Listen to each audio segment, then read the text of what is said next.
j'entends dans des phrases creuses, incantatoires, vides, qu'on va aider l'agriculture. Vous lui dites comment? Avec quel financement, monsieur? Rien. Il prend une bêche, il prend un fac, il prend un roue, il a essayé de s'entrer pour montrer son homme du peuple. Il ne connaît pas l'agriculture. Je le dis très clairement, je suis fils d'agriculteur. J'étais directeur de chambre d'agriculture. Et ils le savent. Sur la madame sur les 100 000 tonnes, ça ne fait pas 3 ans, puisqu'il y a à peine 2 ans qu'on s'approche des 77 000 tonnes qui sont allouées à la Guadeloupe. Il ne connaît pas le sujet. J'ai été à Paris, j'ai emmené toutes les interprofessions avec moi à Paris, devant Stéphane Le Foll, pour obtenir un financement national ou pour obtenir un financement européen. C'est le ministre de l'Agriculture qui doit faire ça. On attend. Et j'ai dit, je prendrai ma part, on fera le job. Et je le ferai jusqu'au 7 décembre au soir. Parce qu'on doit travailler jusqu'au bout. Et l'autre critique, c'est qu'on ne connaît pas du tout le bilan de la région. Tout ce qu'on a fait, Chalus a été en amont avec nous. Au point qu'il venait souvent demander des subventions pour sa ville. On n'a jamais refusé. J'ai entendu Marie-Camille dans une superbe prestation dire en entrée tout ce que nous avons fait et nous n'avons pas fini. Nous avons un seul tort, camarades. C'est de n'avoir pas fait savoir en martelant ce que nous faisions au quotidien. Et ça, je le reconnais, cette faute-là. Il y a une deuxième faute que je reconnais, de n'avoir pas dénoncé publiquement l'incurie, l'inaction coupable de Jacques Gillot à la tête du département, en usurpant une confiance donnée par celles et ceux, peuple modeste, des gens de gauche, comme l'a dit Eric. Eh bien, on a trompé ce peuple-là. Je suis peut-être ce que je suis, on me traite d'autoritaire. Un président, une présidente doit avoir de l'autorité sans sombrer dans l'autoritarisme.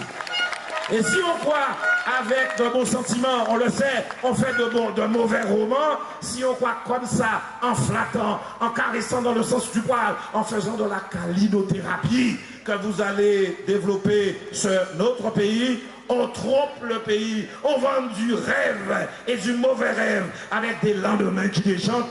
On n'a pas besoin de ça en Guadeloupe. Je prétends ici, sans être prétentieux, que nous avons travaillé pour le pays de Guadeloupe, que nous avons commencé et que nous devons le finir, ce travail-là. C'est le projet qui vous est soumis. Eric l'a dit, j'insiste sur ça aussi, parce que ce sont des thèmes fondamentaux. Il a prétendu être l'envoyé de Dieu. Oui, qu'il est un messie et qu'il est un prophète et que ça tombe tellement bien que c'est son anniversaire, le 6 décembre, et qu'en guise de cadeau, au-delà du vent et de l'illusion qui est donnée à voir, eh bien on lui ferait ce cadeau-là, lui confier les destinées du pays de Guadeloupe. Un envoyé de Dieu. C'est souvent un fou de Dieu. Et c'est précisément au nom de certains dieux qu'on a massacré 130 compatriotes à Paris. Je dis à tous les candidats de faire attention à leurs propos, parce que les mots, même si ça paraît simple derrière un micro, ce sont des balles de fusil qui sont dressées contre vos tempes et contre vos têtes. Vous pouvez continuer à nous faire confiance. Il y a suffisamment de compétences en Guadeloupe, et en particulier dans cette liste-là, bien répartie, bien équilibrée. Il y a suffisamment de jeunesse, il y a suffisamment d'ardeur, il y a suffisamment d'idées, il y a suffisamment de confiance pour bâtir en confiance un avenir meilleur. La Guadeloupe, toujours mieux. La Guadeloupe, toujours mieux. Positif.